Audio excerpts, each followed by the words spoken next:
Hey, good morning, friends and family. Happy Tax Tip Thursday. Today is Thursday, March the 3rd, 2022.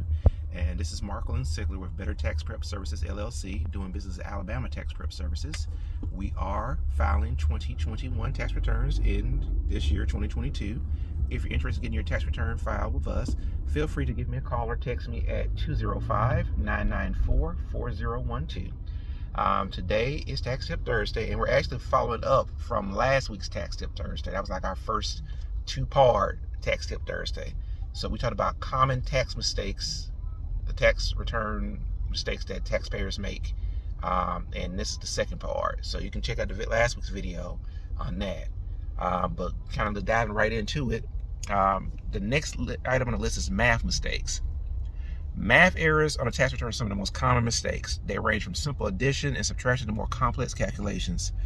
Taxpayers should always double check their math. Better yet, you come to a professional taxpayer like myself, tax professional like myself, who has professional grade tax software, and we can do it for you automatically.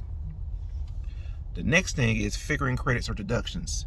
Taxpayers can make mistakes figuring out things like the earned income tax credit, child and dependent care credit, child tax credit, dependent care, child tax credit recovery rebate credit. Interactive tax assistant, interactive tax assistance, professional tax credit software can help you determine if a taxpayer is eligible for tax credit deductions. Professional grade tax software like the kind I use will calculate these credits and deductions, include any required forms and schedules.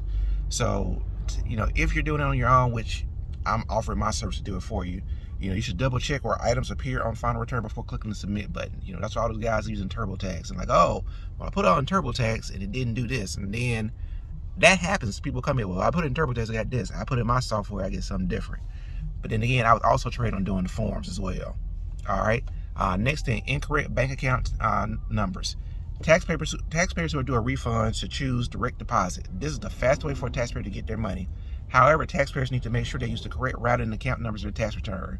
Now, you deal with me. I'm going to ask you that routing and account number at least 2 times to double check it. And then I'm going to show you, like, hey, I want to make sure that I type this in right.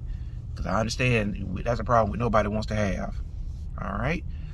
Unsigned forms. An unsigned tax return isn't valid.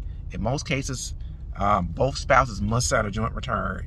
Exceptions may apply for members of the armed forces or other taxpayers who have valid power of attorney. Taxpayers can avoid this error by filing a return electronically and digitally sending it in before sending it to the IRS. So usually if you come to my office or I meet you and we do a tax return, I'm going to have you sign it, or I'm going to email you the document so you can sign.